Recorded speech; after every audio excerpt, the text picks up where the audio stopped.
أعوذ بالله من الشيطان الرجيم بسم الله الرحمن الرحيم الحمد لله رب العالمين والعاقبة للمتقين ولا عدوان إلا على الظالمين أما بعد السلام عليكم ورحمة الله وبركاته fandreny manaritra ny rahaba ho antsika rehetra mpanaraka an'ity fandarana ty izay atolotra ny Muslim Media eto amin'ny Facebook sy eto amin'ny YouTube.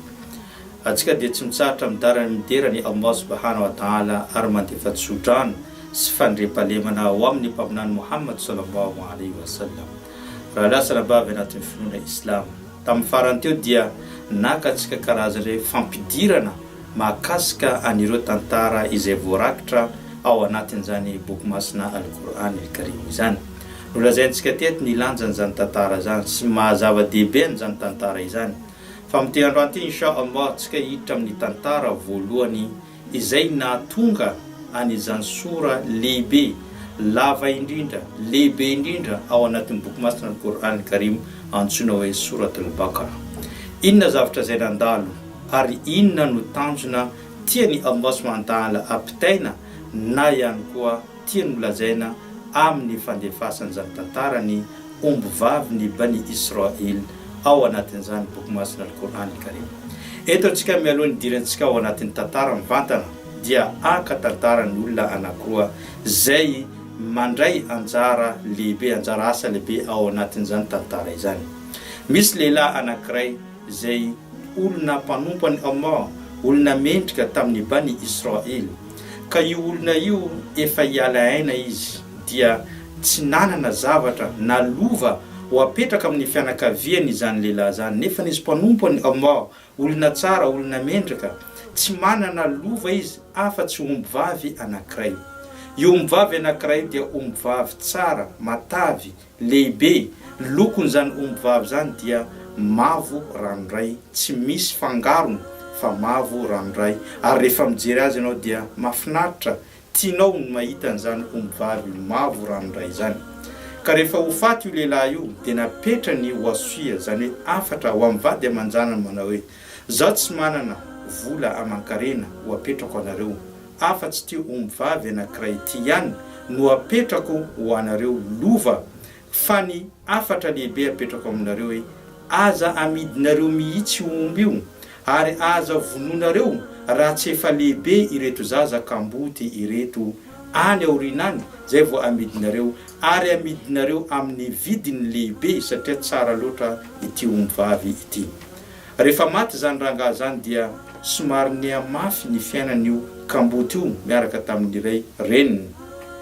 Ka tamin'ny farany io reniny saika nandeha naminy nivarotra n'izany omby vavy zany dia napitan'ilay zaza manao hoe aoko anao mama ozy izy mba tsy hanohitra ny afatra lehibe zay napetraka n'izany papako zany.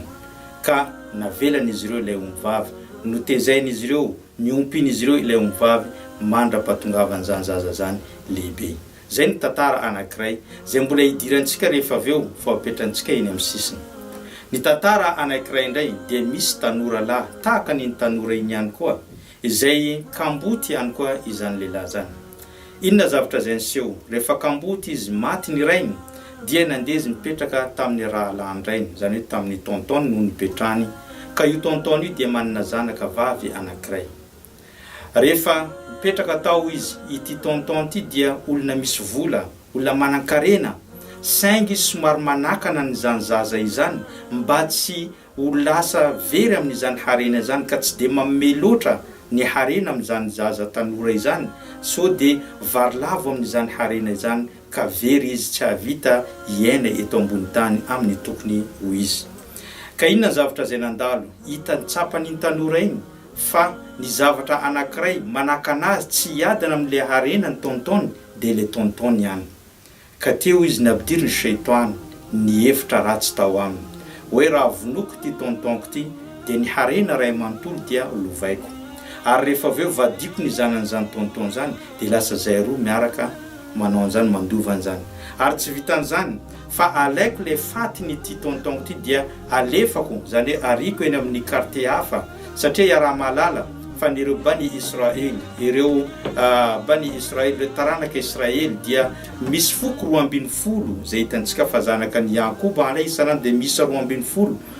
ka isan'ny zanaky ny Yakob dia namoaka foko anankiray tamin'ny Bani Israely. Ary ireo foko 12 dia mifaninana tsy mifankatia fa miady lava izany foko izany. Ka nisy quartier 12 ihany koa no nipetrahan'izy ireo tamin'ny vanim-potoana ny mpaminany Mosa alayhi salam, dia tsy mitambatra izy ireo fa samy amin'ny quartier. Ka nieritreritra ny tovolahy igny, raha ohatra ka vonoko ny tontonko, lasako ny arenany, vadiko ny zanany, ary lovako ny arena, ary rehefa aveo ariko any amin'ny quartier misy olona ray ity faty, dia mba haka onitra zao satria io quartier tsy maintsy manefa onitra ihany koa izy aty aoriana amin'izany fahafatesany izany tontonko zany. Dia lasa manan-karena zao ary manana ny zavatra rehetra eo amin'ny fiainako amin'izany fotoana izany. Izay no nitsiry tao anatin'ny izany lohany zany zaza izany. Ka inona zavatra zay nataony? Mba niresaka izy tamin'ny tontony manao hoe or tonton ozy izy. Zao dia misy zavatra tikoto karazana hoe business varotra amin'ny quartier anankiray. Saingy reny olona reny tsy manaiky ny hanaovako an'izany business zany raha tsy mitondra olon-dehibe anankiray mba solitenako amin'izany zavatra izany ahafahako mifaninana arabaritra amin'ny quartier io. Ka nanaiky ilay tontony ary farifaly izy satria hoe mba mihetsiketsika izany zaza izany. Nefa ny zavatra hafa no tao anatin'ny sainy zany zaza zany fa hoe rehefa tonga amin'ny toerana dia ho vonoiny zany tonton zany. Ka indray hariva niala tamin'ny toerana izay nisy azy izy ireo. Ka rehefa niala tamin'ny toerana izay nisy azy, niroso izy manakaiky an'ilay quartier izay andehanan'izy ireo. Nijery izy fa tsy misy olona intsony dia nivonoiny izany tonton izany.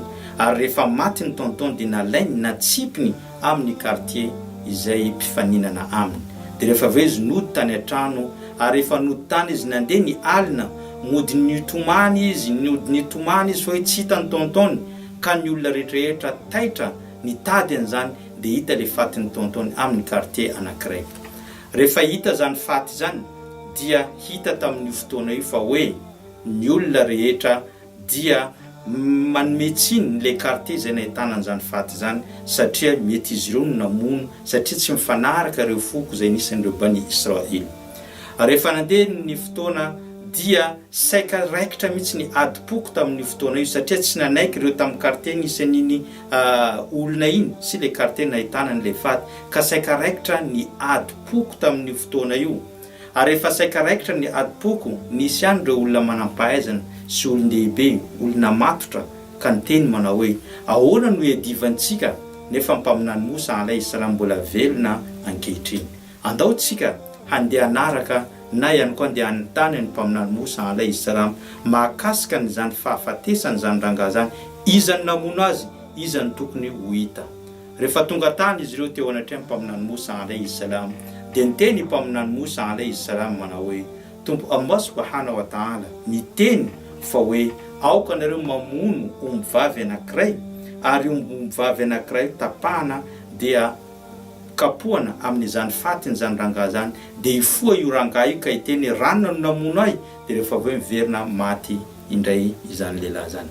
Ka rehefa niteny an'izany ny mpaminany Mosa alayhi salam, nifampijery ireo Bani Israely hoe anao ve manany ananay ry mpaminany Mosa, ianao ve olona ohatrany ahoana mpaminany Mosa, ahoana ny faty ny kapohana faty dia hitsangana ny faty anankiray.